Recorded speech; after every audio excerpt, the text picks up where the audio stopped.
ಯಚ್ಛೌಚ ನಿಸ್ಸೃತ ಸರಿಪ್ರವರೋದಕೇನ ತೀರ್ಥೇನ ಮೂರ್ಧ್ನ್ಯಧಿಕೃತೇನ ಶಿವ ಶಿವೋ ಧಾತುರ್ಮನಃಶಮಲ ಶೈಲ ನಿಕೃಷ್ಟ ವಜ್ರಂ ಧ್ಯಾಯೇತ್ತಿರಂ ಭಗವತಃ ಕರುಣಾರವಿಂದಂ.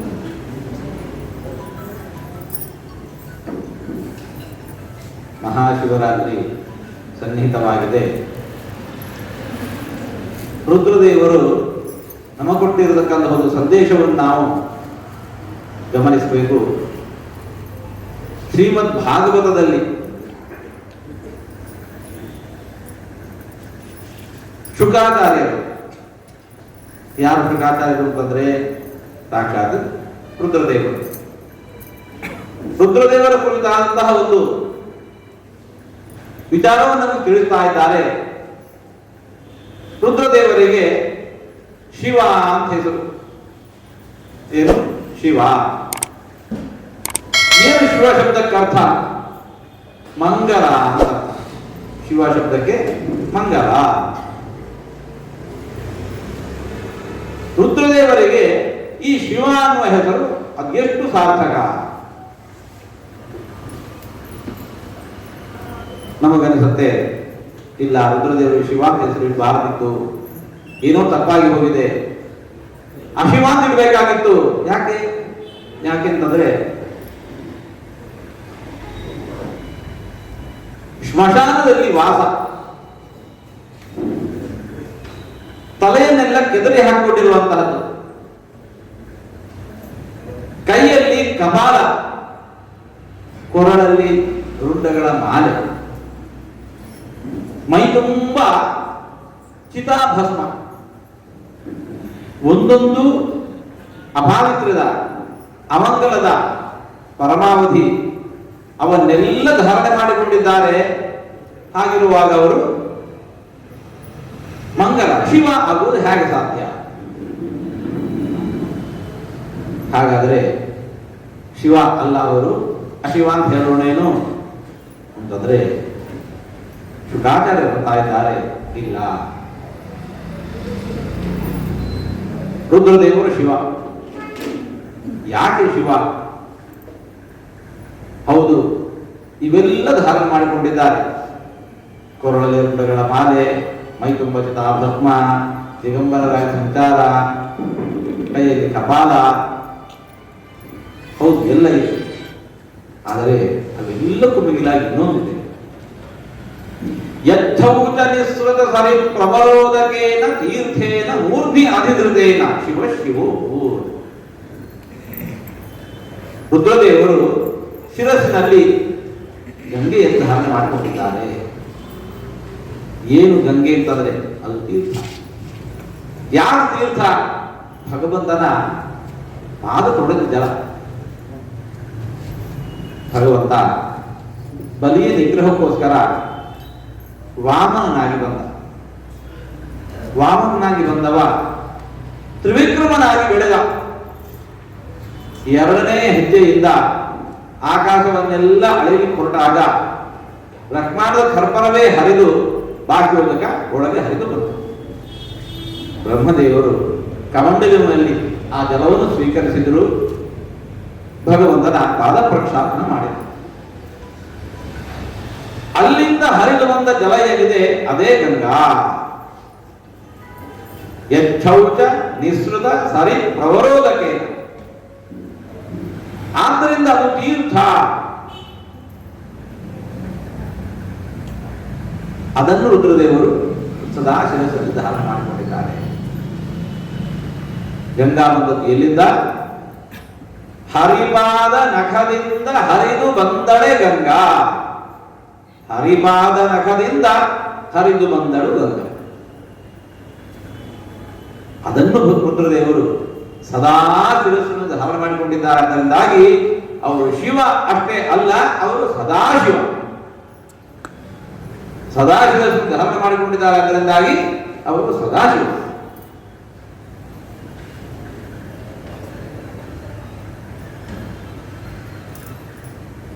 ಗಂಗೆಯ ಮಹತ್ವ, ಗಂಗೆಗಿಂತ ಮಹತ್ವ ಅದು ಎಲ್ಲಿಂದ ಬಂತು? ಭಗವಂತನ ಪಾದ ಸಂಪರ್ಕದಿಂದ.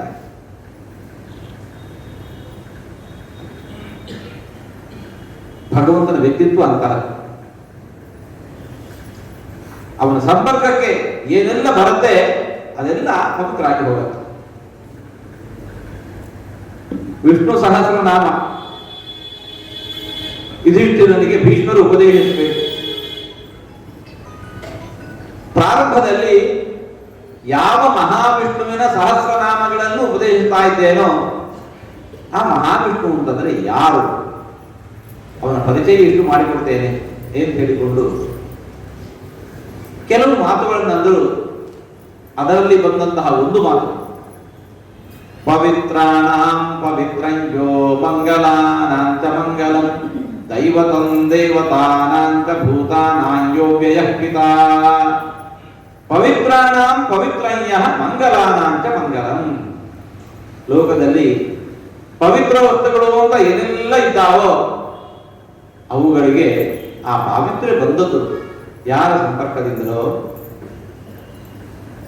ಲೋಕದಲ್ಲಿ ಮಂಗಲ ವಸ್ತುಗಳು ಅಂತ ಏನೆಲ್ಲ ಇದ್ದಾವೋ ಆ ಎಲ್ಲ ಮಂಗಲ ವಸ್ತುಗಳು ಅವುಗಳು ಮಂಗಲ ಅಂತ ಆದದ್ದು, ಅವುಗಳೊಳಗೆ ಮಾಂಗಲ್ಯ ಬಂದದ್ದು ಯಾರ ಸಂಪರ್ಕದಿಂದಲೋ. ಪವಿತ್ರಾಣಾಂ ಪವಿತ್ರಯ್ಯಃ ಮಂಗಲಾನಂಚ ಮಂಗಲಂ. ಅಂತಹ ಭಗವಂತನ ಮಹಾವಿಷ್ಣುವಿನ ಸಹಸ್ರನಾಮಗಳನ್ನು ಉಪದೇಶಿಸುತ್ತೇನೆ. ಅಂತಹ ಮಹಾವಿಷ್ಣುವಿನ ಸಹಸ್ರನಾಮಗಳನ್ನು ಉಪದೇಶಿಸುತ್ತೇನೆ. ಪವಿತ್ರಾಣಾಂ ಪವಿತ್ರೀಯಃ. ಗಂಗಾ ನದಿ ಪರಮ ಪವಿತ್ರ. ಏನು ಗಂಗಾ ಅಂತಂದ್ರೆ ನೀರು. ಸೈನ್ಸ್ ಭಾಷೆಯಲ್ಲಿ ಮಾತಾಡಿದ್ರೆ H2O.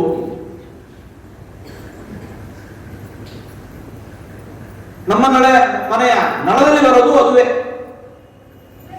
ಹಾಗಾದ್ರೆ ಅದಕ್ಕೂ ಇದಕ್ಕೂ ವ್ಯತ್ಯಾಸ ಏನು? ಗಂಗೆ ಮಹತ್ವವನ್ನು ವರ್ಣಿಸ್ತಾರೆ.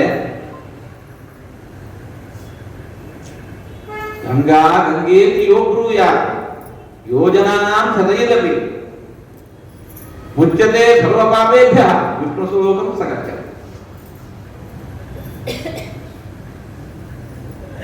ಸಹಸ್ರಾರು ಯೋಜನೆಗಳ ದೂರದಲ್ಲಿದ್ದುಕೊಂಡರೂ ಸರಿ, ಗಂಗಾ ಗಂಗಾ ಅಂತ ಹೇಳಿಕೊಂಡು ಗಂಗಾದೇವಿಯನ್ನು ಸ್ಮರಿಸಿಕೊಂಡೆವು ಅಂತಂದರೆ ಪಾಪ ಎಲ್ಲ ಪರಿಹಾರ ಆಗತ್ತೆ, ವಿಷ್ಣು ಲೋಕವೇ ಸಿಕ್ಕಿಬಿಡುತ್ತೆ. ಇವತ್ತೆಲ್ಲ ಬಯಸಿದಾಗ ಬೆಳಗಾತ ಇಲ್ಲಿ ಬಿಟ್ಟು ಗಂಗೆ ಹತ್ರ ಹೋಗಿ ಸ್ನಾನ ಮಾಡಿಕೊಂಡು ಸಾಧ್ಯ ಇದ್ರೆ ಅವತ್ತೇ ಮರಳಿ ಬರಬಹುದು. ಆದರೆ ಹಿಂದೆ ಹಾಗಿರಲಿಲ್ಲ. ಬದುಕಿನಲ್ಲಿ ಒಂದು ಬಾರಿ ಗಂಗೆ ಇಳಿಯೋದು ಸಾಧ್ಯ. ಇಲ್ಲಿಂದ ಹೊರಟ್ರೆ ಅಲ್ಲಿ ಹೋಗಿ ಸೇರ್ತೀವೋ ಇಲ್ಲೋ ಗೊತ್ತಿಲ್ಲ, ಅಲ್ಲಿಂದ ಮತ್ತೆ ಮರತೀವೋ ಇಲ್ಲೋ ಗೊತ್ತಿಲ್ಲ. ಆದರೂ ಬದುಕಿನಲ್ಲಿ ಒಂದು ಬಾರಿ ಗಂಗೆಯನ್ನು ಬಿದ್ದು ಬರಬೇಕು. ಆಗತ್ತೋ ಇಲ್ಲೋ ನಿತ್ಯ ಬೆಳಗಾದ ಎಂದು ಗಂಗೆಯನ್ನು ಸ್ಮರಿಸಬೇಕು. ಅಹಂಕಾಶೀಂ ಗಮಿಷ್ಯಾಮಿ ತತ್ರೈವ ನಿವಸಾಮ್ಯಹಂ.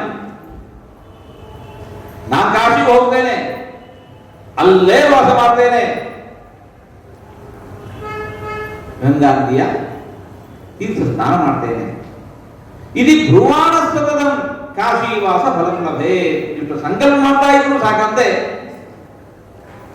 ಆ ಕಾಶಿಯಲ್ಲಿ ಹೋಗಿ ವಾಸ ಮಾಡಿ ಅಲ್ಲೇ ನಿಂದು ಬಂದ ಪುಣ್ಯಕ್ಕೆ ಭಾಗ್ಯಗಳ. ಅಂತಹುದರಲ್ಲಿ ಹೋಗಿ ಬಿಂದು ಬಂದರೆ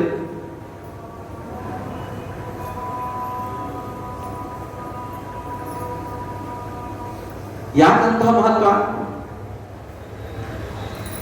ಆ ಗಂಗೆಯಲ್ಲಿ ಭಗವಂತನ ಸಾನ್ನಿಧ್ಯ ಎಷ್ಟರ ಮಟ್ಟಿಗೆ ಅಂತಂದ್ರೆ ಒಂದು ಮಾತನ್ನುತ್ತಾರೆ ಶಾಸ್ತ್ರದಲ್ಲಿ, ಯೋಸೌ ಸರ್ವಗತೋ ದೇವ ಚಿತ್ ಸ್ವರೂಪಿ ನಿರಂಜನ ಸ ಏವ ದ್ರವ ರೂಪೇಣ ಗಂಗಾಂಬ ನಾಥ ಸಂಶಯ. ಅದು H2O ಅಲ್ಲ, ಜ್ಞಾನಾನಂದ ಸ್ವರೂಪಿಯಾಗಿರತಕ್ಕಂತಹ ಭಗವಂತ ಅವನೇ ನೀರಾಗಿ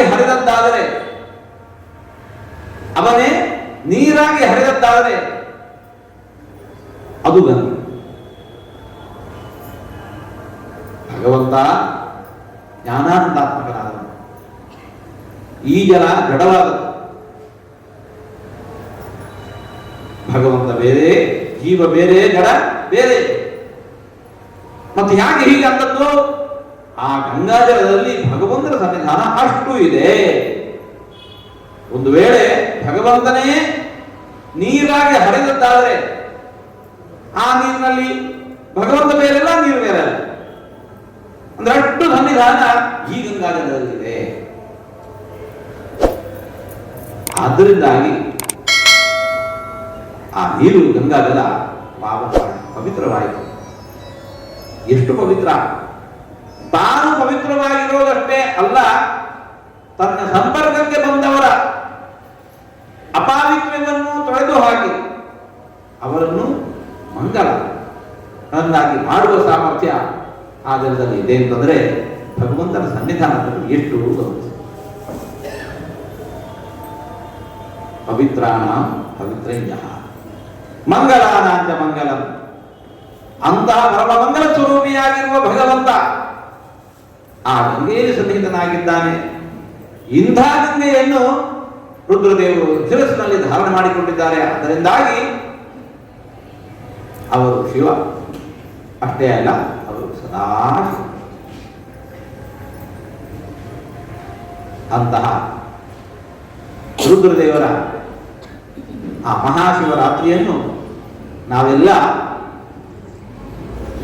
ರುದ್ರದೇವರೇ ಶುಕ ರೂಪದಲ್ಲಿ ಕೊಟ್ಟಿರತಕ್ಕಂತಹ